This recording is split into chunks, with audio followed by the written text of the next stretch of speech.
जय श्री कृष्ण विद्यार्थी मित्रों, केम छो? मजामां ने? आजे आपणे धोरण 7 में विषय हिंदी भणीशुं। तेमां 5मी कविता छे हिंद देश के निवासी। हिंद एटले के हिंदुस्तान, देश एटले के आपणो देश, निवासी एटले के रहेवासी। हिंदुस्तान देशना रहेवासी। मित्रों, आपणे बधा ज हिंदुस्तानी कहेवाईए छीए, कारण के आपणे हिंदुस्तान में वसवाट करीए छीए। तो आज आप सरस मजानी काव्य भणीशुं हिंद देश के निवासी। ए पहला थोड़ा शब्दार्थनी समझूती मेळवी लईए। कविता 5 हिंद देश के निवासी। हिंदुस्तान देशना निवासी एटले के रहेवासीओ। शब्दार्थ कूक। कूक एटले के कोयल की आवाज। पपीहा एक पक्षी। पेड़ पपीहे की पुकार। तराना यानी कि गीत। पंथ यानी रास्ता। निराला अनूठा, अनोखा भी। मंजिल ध्येय। फिर से एक बार, कूक कोयल की आवाज। पपीहा एक पक्षी। पेड़ पपीहे की पुकार। तराना यानी कि गीत। पंथ यानी रास्ता। निराला यानी अनूठा। मंजिल यानी ध्येय। विद्यार्थी मित्रों, अपना देशनी अंदर घणी बधी ज्ञातिना लोको वसवाट करे छे, जेम के हिंदू, मुसलमान, सिख, ईसाई वगैरह धर्मना लोको निवास करे छे। तो आ बाबतने अहींया एक सरस मजाना उदाहरणों द्वारा समझाववामां आवी छे कि भले अलग अलग ज्ञातिना लोको वसवाट करे छे, पण बधा ज लोको एक थईने रहे छे। आ वातने कविए अहींया सरस मजाना उदाहरणों द्वारा समझावी छे। सारूं, चलो आपणे जोईए। विविधता में एकता हमारे देश की विशेषता है। विविधता में एकता ए अपना देशनी विशेषता है, सारा एवो गुण है। साथ ही विकास और शक्ति की परिचायक भी है, એટલે કે સાથે સાથે વિકાસ અને આપણી અંદર જે શક્તિ રહેલી છે એની પરિભાષા પણ આપે છે। मानवीय एवं प्राकृतिक विविधताएं होने पर भी उसमें अभिन्न एक सूत्रता है। मानवीय एवं प्राकृतिक એટલે કે માણસાઈ અને કુદરતી ગુણો આપણામાં રહેલા છે, તે બધા જ ગુણો વિશેની વાત અહીંયા કરેલી છે। विविधताएं होने पर भी उनमें अभिन्न एक सूत्रता है, એટલે કે ભલે બધા अलग अलग लागता होय, अलग अलग बोली बोलता होय, अलग अलग पहरवेश पहरता होय, छतां पण બધા एक सूत्रतामां बंधाયેલા જોવા મળે છે। विभिन्न दृष्टांतों द्वारा इस काव्य में भारत की भव्यता एवं दिव्यता का गान किया गया है। विभिन्न दृष्टांतों એટલે કે विविध उदाहरणों द्वारा इस काव्य में भारत की भव्यता एवं दिव्यता का એટલે કે આ કવિતાની અંદર ભારત કેટલું ભવ્ય છે અને કેટલું દિવ્ય એટલે કે પ્રકાશમાન છે का गान किया गया है, એટલે કે તેની વાત કરવામાં આવેલી છે। सारू, चलो આપણે હવે કાવ્ય સમજીશું। हिंद देश के निवासी सभी जन एक है। रंग रूप वेश भाषा चाहे अनेक है। बेला गुलाब जूही चंपा चमेली, प्यारे प्यारे फूल गूंथे माला में एक है। कोयल की कूक न्यारी, पपीहे की टेर प्यारी, गा रही तराना बुलबुल, राग मगर एक है। गंगा यमुना ब्रह्मपुत्रा कृष्णा कावेरी, जाके मिल गई सागर में हुई सब एक है। धर्म है अनेक जिनका सार वही है। पंथ है निराले सबकी मंजिल तो एक है। सारू, હવે એક એક કાવ્ય પંક્તિ જોઈશું અને સમજીશું। સરસ મજાની વાત કરવામાં આવેલી છે। અહીંયા સરસ મજાના બે ચિત્રો આપેલા છે। ભારત દેશનું ચિત્ર આપેલું છે અને એની અંદર ભારત માતા બધા જ એના પુત્રોને કંઈક સંદેશો આપી રહી છે, તેની વાત કરવામાં આવેલી છે. અને આપણા દેશની અંદર વિવિધ જ્ઞાતિના લોકો વસવાટ કરે છે અને કેવી રીતે ભાઈચારાની ભાવનાથી રહે છે તે વાત અહીંયા આ ચિત્રો દ્વારા કવિ આપણને સમજાવવા માંગે છે. હિન્દ દેશ કે નિવાસી સભી જન એક હૈ. હિન્દ એટલે કે હિન્દુસ્તાન, આપણો ભારત દેશ. હિન્દ દેશ કે નિવાસી સભી જન એક હૈ. હિન્દુસ્તાન દેશના જે રહેવાસીઓ છે તે બધા જ લોકો એક સમાન છે, કોઈ અલગ અલગ નથી, બધા જ એક સમાન છે. રંગ રૂપ વેશ ભાષા ચાહે અનેક હૈ. એટલે કે બધા જ લોકોના રંગે રૂપે બધા ભલે અલગ અલગ લાગતા હોય પણ બધા જ એક સમાન છે. રંગ રૂપ વેશ ભાષા ચાહે અનેક હૈ. બધાના રંગ અલગ છે, વેશ અલગ છે, વેશ અલગ છે અને ભાષા અને બોલી પણ બધાની અલગ અલગ છે, તેમ છતાં બધા એક જ સમાન છે. આ જ વાતને અહીંયા એક સરસ મજાના ઉદાહરણ દ્વારા, ફૂલોના ઉદાહરણ દ્વારા કવિ આપણને સમજાવી છે. બેલા, ગુલાબ, જુહી, ચંપા, ચમેલી, આ બધા જ ફૂલોના નામ છે.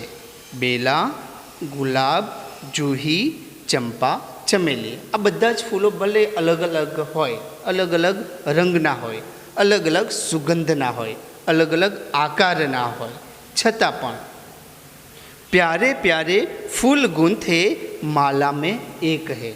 આ બધા જ ફૂલો ભલે અલગ અલગ છોડ ઉપર ઉગતા હોય પણ એ બધાને તોડીને એ બધાની એક જ માળા બનાવવામાં આવે છે અને એ માળા આપણે ભગવાનને અર્પણ કરીએ છીએ. તો એવી જ રીતે આપણા દેશની અંદર અલગ અલગ જ્ઞાતિના લોકો વસવાટ કરે છે, તેમ છતાં જ બધા એક સૂત્રતાના તાંતણે એટલે કે દોરે બંધાયેલા રહે છે અને બધાના હૃદયની અંદર ભાઈચારાની ભાવના આપણને જોવા મળે છે. એ આપણને અહીંયા પુષ્પની માળાના રૂપે સમજાવવામાં આવ્યું છે. બેલા, ગુલાબ, જુહી, ચંપા, ચમેલી, પ્યારે પ્યારે ફૂલ ગૂંથે માલા મેં એક હૈ. એટલે કે આ બધા જ ફૂલો અલગ અલગ છે, એમ છતાં પણ બધાની એક માળા બનાવવામાં આવેલી છે. બીજું એક ઉદાહરણ આપેલું છે. કોયલ કી કૂક ન્યારી, પપી હે કી ટેર પ્યારી, ગા રહી તરાના બુલબુલ, રાગ મગર એક હૈ. અહીંયા પક્ષીઓના ઉદાહરણ આપેલા છે કે બધા જ પક્ષીઓના અવાજની પોતાની એક આગવી અને ખાસ વિશેષતા આપણને જોવા મળે છે. જેમ કે કોયલ કી કૂક ન્યારી, કૂક એટલે કે એને ટહુકવાનો જે અવાજની રીત છે તેની વાત કરેલી છે. કોયલ કી કૂક ન્યારી એટલે કે કોયલનો અવાજ સરસ મજાનો છે. પપી હે કી ટેર પ્યારી, પપીહા નામનું પક્ષી છે, એનો પણ અવાજ સુંદર મજાનો છે. ગા રહી તરાના બુલબુલ એટલે કે આ બુલબુલ નામનું પક્ષી છે, સરસ મજાનું ગીત ગાઈ રહ્યું છે, તરાના એટલે કે ગીત. રાગ મગર એક હૈ, પણ આ બધાના રાગ એક સમાન જોવા મળે છે. એવી જ રીતે આપણા હિન્દુસ્તાન દેશની અંદર ભલે અલગ અલગ જ્ઞાતિના લોકો વસવાટ કરે છે, અલગ અલગ ભાષા બોલે છે, અલગ અલગ બોલી બોલે છે, એમ છતાં બધાનો સાર તો એક જ જોવા મળે છે. બધા જ ધર્મોનો સાર પણ એક જ જોવા મળે છે. એ વાત આપણને કવિ અહીંયા પક્ષીઓના ઉદાહરણ દ્વારા અને ફૂલોના ઉદાહરણ દ્વારા સમજાવી છે. ત્યારબાદ એક બીજું ઉદાહરણ આપેલું છે નદીઓનું. ગંગા, યમુના, બ્રહ્મપુત્રા, કૃષ્ણ, કાવેરી, જાકે મિલ ગઈ સાગર મેં હુઈ સબ એક હૈ.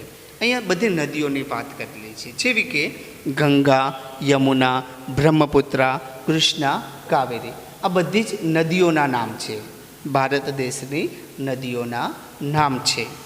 જાકે મિલ ગઈ સાગર મેં હુઈ સબ એક હૈ. બધી જ નદીઓ અલગ અલગ જગ્યાએથી વહેતી આવે છે. કોઈક આ બાજુથી આવે, કોઈક આ બાજુથી, કોઈક ઉપરથી, કોઈક નીચેથી, પણ બધી જ નદીઓ સાગરને જઈને મળે છે અને એક થઈને રહે છે. એવી જ રીતે આપણા દેશની અંદર બધા અલગ અલગ જ્ઞાતિના હોવા છતાં પણ બધા જ એક થઈને રહે છે। धर्म है अनेक जिनका सार वही है, पंथ है निराले सबकी मंजिल तो एक है। આપણા દેશની અંદર અલગ અલગ ધર્મના લોકો વસવાટ કરે છે। ધર્મ હે અનેક જીનકા, બધા જ લોકોના અલગ અલગ ધર્મ છે। હિન્દુઓનો હિન્દુ ધર્મ, મુસલમાનનો મુસ્લિમ ધર્મ, ઈસાઈનો ઈસાઈ ધર્મ। તો આ બધાના અલગ અલગ ધર્મ હોવા છતાં પણ બધા જ ધર્મોનો સાર છે એક જ આપણને જોવા મળે છે। ધર્મ હે અનેક જીનકા સાર વહી હે, પંથ હે નિરાલે, એટલે કે બધાના પંથ રસ્તાઓ અલગ અલગ છે। હિન્દુ લોકો હોય મંદિરમાં જઈને પૂજા કરે, મુસલમાન હોય મસ્જિદમાં જઈને પૂજા કરે, શીખ હોય એ ગુરુદ્વારમાં જઈને પૂજા કરે। આ રીતે બધા અલગ અલગ પોતાની જગ્યાએ પૂજા કરે છે, પણ બધાના ભગવાન છે એ તો એક જ છે। સબકી મંજિલ તો એક હૈ, બધાની મંજિલ તો એક જ છે। એ વાત આપણને કવિએ અહીંયા સમજાવેલી છે। સારું, ફરી એકવાર જોઈએ આપણે। हिंद देश के निवासी सभी जन एक है, એટલે કે હિન્દુસ્તાન દેશના નિવાસી છે એ બધા એક સમાન છે। રંગ રૂપ વેશ ભાષા ચાહે અનેક હૈ, બધાના રંગ રૂપ વેશ અને ભાષા અલગ અલગ હોવા છતાં પણ બધા એક જ સમાન છે। बेला गुलाब जूही चंपा चमेली, प्यारे प्यारे फूल गूंथे माला में एक है। અહીં એક સરસ મજાની વાત કરેલી છે પુષ્પોની, એટલે કે ફૂલોની। બધા જ ફૂલોના રંગ રૂપ આકાર સુગંધ અલગ અલગ હોય છે, એમ છતાં પણ બધા જ ફૂલોની એક જ માળા બનાવવામાં આવે છે અને એ ભગવાનને અર્પણ કરવામાં આવે છે। બેલા गुलाब जूही चंपा चमेली, प्यारे प्यारे फूल गूंथे माला में एक है, એટલે કે બગીચાની અંદર ઉગતા બધા અલગ અલગ ફૂલોને તોડવામાં આવે છે અને એની એક સુંદર મજાની માળા બનાવવામાં આવે છે અને એ માળા આપણા ભગવાનને અર્પણ કરવામાં આવે છે। कोयल की कूक न्यारी पपी है कि तेरे प्यारी, गा रही तराना बुलबुल राग मगर एक है। કોયલ કી કૂક ન્યારે, એટલે કે કોયલનો ટહુકવાનો અવાજ છે એ સૌથી ન્યારો છે। પપી હે કી ટેર પ્યારે, એટલે કે પપીહા નામનું પક્ષી છે એના પણ આ ટહુકવાનો અવાજ છે એ સૌથી અલગ છે। ગા રહી તરાના બુલબુલ, એટલે કે તરાના આ બુલબુલ નામનું પક્ષી છે એ સરસ મજાનું ગીત ગાઈ રહ્યું છે। રાગ મગર એક હે, ભલે આ બધા જ પક્ષીઓ અલગ અલગ અવાજમાં અલગ અલગ લહેકામાં ગીતો ગાતા હોય છે, પણ બધાનો રાગ તો એક જ સમાન આપણને જોવા મળે છે। ગંગા યમુના બ્રહ્મપુત્રા કૃષ્ણા કાવેરી, જાકે મિલ ગઈ સાગર મેં હુઈ સબ એક હૈ। અહીંયા નદીઓની વાત કરેલી છે। ગંગા યમુના બ્રહ્મપુત્રા કૃષ્ણા કાવેરી આ બધી જ નદીઓના નામ છે। જાકે મિલ ગઈ સાગર મેં હુઈ સબ એક હૈ, આ બધી નદીઓ વહેતી વહેતી જાય છે અને સાગરને મળી જાય છે અને બધી જ નદીઓ અને સાગર એક થઈને રહે છે। એવી જ રીતે આપણા દેશની અંદર અલગ અલગ ધર્મના અલગ અલગ લોકો રહેતા હોય છે, પણ બધા એક સમાન થઈને રહે છે। ધર્મ હે અનેક जिनका सार वही है, पंथ है निराले है सबकी मंजिल तो एक है। ધર્મ હે અનેક जिनका, બધા જ લોકોના અલગ અલગ ધર્મો જોવા મળે છે। સાર વહી હે, એટલે કે બધાના સાર તો એક જ સમાન છે। પંથ હે નિરાલે, એટલે કે બધાના રસ્તાઓ અલગ અલગ છે। સબકી મંજિલ તો એક હે, પણ બધાને એક જ મંજિલ છે કે ભગવાન સુધી પહોંચવાની। બધા અલગ અલગ જગ્યાએ ભલે પૂજા કરતા હોય પણ છેવટે તો બધા ભગવાનને જ મળે છે। આ વાત કવિએ અહીંયા સરસ મજાના ઉદાહરણો દ્વારા આપણને સમજાવી છે। તો વિદ્યાર્થી મિત્રો, મજા આવીને કાવ્ય ભણવાની? તો સારું, કવિતા તમે ઘરે વાંચજો, મોઢે કરજો. ત્યારબાદ નોટની અંદર સરસ મજાના અક્ષરે કાવ્ય તમારે લખવાની રહેશે, એની નીચે શબ્દાર્થ લખવાના રહેશે, અને અભ્યાસ અને સ્વાધ્યાયની અંદર અભ્યાસમાં પ્રશ્ન 1 અને 2 લખવાનો રહેશે. ત્યારબાદ 2નો બ લખવાનો નથી અને પ્રશ્ન 3 પણ લખવાનો નથી. હવે પ્રશ્ન 4 છે એ પણ તમારે લખવાનો નથી, ફક્ત વાંચજો. શું કહેવા માંગે છે તે તમે સમજજો. પરીક્ષામાં પૂછાતો નથી, ફક્ત તમારી સમજ માટે, પ્રેક્ટિસ માટે આપેલો છે. ધ્યાન દેજો. સ્વાધ્યાયની અંદર પણ એ જ પ્રમાણે છે. પ્રશ્ન 1 છે, એના 4 પ્રશ્નોના જવાબ તમારે નોટબુકની અંદર સારા અક્ષરે લખવાના રહેશે. ત્યારબાદ એને નીચે આપેલો છે પ્રશ્ન 2 અને ભાષા સજ્જતા અને ઇતના જાણીએ. એ તમારે ફક્ત સમજવા માટે આપેલો છે, લખવાનો નથી. સારું વિદ્યાર્થી મિત્રો, નોટબુકની અંદર સારા અક્ષરે વ્યવસ્થિત રીતે લખજો, જેથી કરીને તમારે વાંચવામાં કામ લાગે. જય શ્રી કૃષ્ણ.